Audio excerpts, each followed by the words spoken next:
우리가 밤하늘을 올려다봤을 때 가끔 보이는 유난히 붉게 빛나는 별이 있습니다. 바로 화성입니다. 그런데 그 화성이 얼마나 먼지 체감이 되시나요? 그냥 2억 킬로미터라고 하면 숫자가 너무 커서 오히려 감이 안 옵니다. 그리고 그 먼 거리를 인류가 어떻게 조금씩 좁혀왔는지, 어떤 기계들을 보냈고 무엇을 발견했는지, 그리고 앞으로 우리는 어디까지 가려는 건지, 오늘 그 이야기를 처음부터 끝까지 해보겠습니다. 지구에서 화성까지 평균 거리는 약 2억 2,500만 킬로미터입니다. 이 숫자 어떻게 체감할 수 있을까요? 가장 익숙한 비교로 우리가 해외여행할 때 이용하는 비행기로 비교해 보겠습니다. 인천에서 뉴욕까지 직항거리가 약 1만 1000km입니다. 비행기로 약 14시간이죠. 화성까지는 그 거리의 2만 배입니다. 14시간 곱하기 2만은 28만 시간, 즉 약 32년입니다. 비행기로 쉬지 않고 날아가면 32년이 걸리는 거리. 태어난 아기가 32살이 되어야 도착할 수 있는 거리입니다. 또 다른 비교를 해보겠습니다. 빛은 1초에 약 30만 킬로미터를 이동합니다. 서울에서 부산을 빛의 속도로 가면 0.002초예요. 눈 깜빡하기도 전에 도착하는 거죠. 그런데 화성에서 지구로 빛을 쏘면 최소 3분, 평균 12분이 걸립니다. 화성에 보낸 탐사 로버가 뭔가 이상한 상황에 처했을 때 신호를 보내도 지구에서 받는 데만 12분. 거기서 명령을 내려도 다시 12분. 그러니까 비상 상황에서도 최소 24분을 기다려야 반응이 오는 겁니다. 그게 화성의 거리입니다. 자, 그 먼 거리를 인류는 언제부터 도전했을까요? 첫 시도는 1960년으로 거슬러 올라갑니다. 냉전 시대 우주 경쟁이 한창이던 때였습니다. 구소련이 화성을 향해 탐사선을 쏘아 올렸는데 지구 궤도를 벗어나자마자 폭발해버렸습니다. 첫 번째 시도 실패. 이후로도 수십 번의 도전이 이어졌지만 성공률이 채 40%도 되지 않았습니다.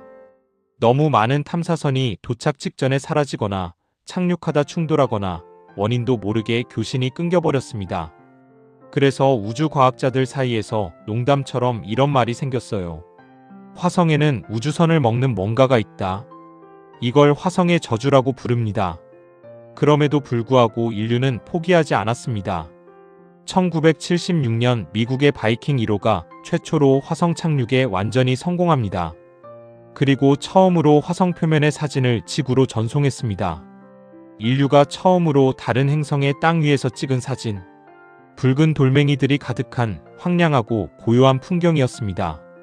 1997년에는 패스파인더가 역사상 최초의 이동식 탐사 로봇인 소저너를 화성에 내려놓았습니다. 소저너는 손가락만한 크기였지만 직접 돌아다니며 암석을 분석하고 토양을 조사했습니다. 2000년대에 들어 화성 탐사는 본격적인 전성기를 맞이합니다. 2004년 미국이 쌍둥이 로버를 화성에 보냅니다. 스피릿과 오퍼튜니티입니다. 원래 임무 기간은 딱 90일이었습니다. 그런데 오퍼튜니티는 90일을 훌쩍 넘겨 무려 15년 동안 화성을 돌아다녔습니다. 이동거리만 45km. 화성 표면을 서울에서 수원거리만큼 걸어다닌 것입니다. 오퍼튜니티가 발견한 건 놀라운 것이었습니다. 과거 화성에 액체 상태의 물이 흘렀다는 증거를 암석에서 찾아낸 겁니다. 물이 있었다면 생명체가 존재했을 가능성도 있다는 거죠. 하지만 2018년 화성 전체를 뒤덮는 거대한 모래폭풍이 불어닥쳤습니다. 태양광 패널이 완전히 막혀버렸고 오퍼튜니티는 전력을 잃었습니다. 나사는 1000번 넘게 신호를 보냈지만 오퍼튜니티는 다시는 응답하지 않았습니다.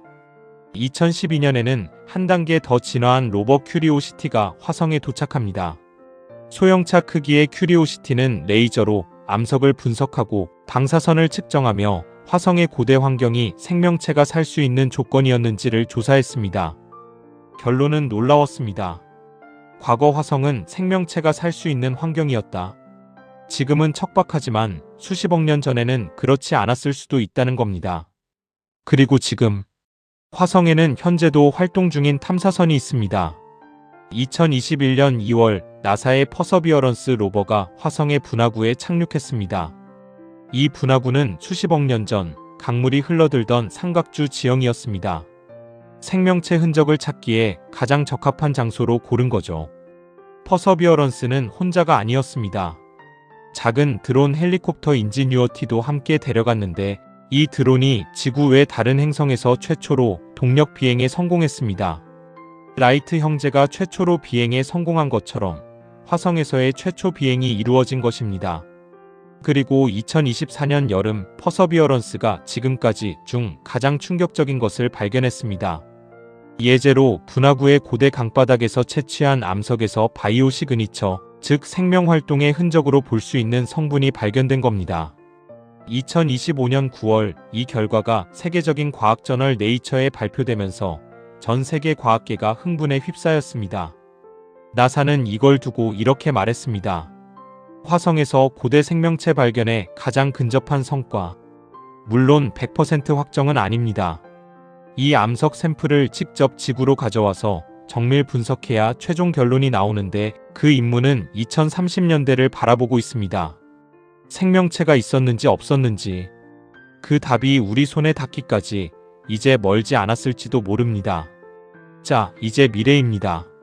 지금까지는 로봇을 보냈지만 다음 세대는 다릅니다. 사람을 보내는 겁니다. 가장 적극적으로 움직이는 건 단연 스페이스X의 일론 머스크입니다. 2025년 3월 머스크는 이렇게 발표했습니다. 스타쉽이 2026년 말 화성을 향해 출발한다. 화물 무게만 최대 100톤을 실을 수 있는 지금까지 만들어진 로켓 중 가장 크고 강력한 스타쉽을 이용해 먼저 테슬라의 로봇 옵티머스를 태워보내고 이후 유인 착륙을 2029년에서 2031년 사이로 목표하고 있습니다. 다만 현실은 쉽지 않습니다. 화성 대기권 재진입 시 1500도 이상의 열을 버텨야 하는 열 방호 시스템, 6개월 이상 비행 중 연료를 액체 상태로 유지하는 기술, 우주에서의 연료 재급류 기술 등 아직 해결해야 할 난제들이 남아 있습니다. 나사 역시 2030년대 초반 화성 유인 탐사를 목표로 준비 중이고 중국은 탄원 프로젝트를 통해 2021년 이미 화성 착륙에 성공한 데 이어 2030년대 유인 화성 탐사를 향한 로드맵을 그리고 있습니다. 그리고 잊지 말아야 할 게 있습니다. 화성에 가는 건 그냥 여행이 아닙니다. 편도로 가는데 6개월에서 9개월, 거기서 화성과 지구의 위치가 맞을 때까지 기다렸다가 돌아오는데 또 6개월에서 9개월, 왕복에 2~3년이 걸립니다.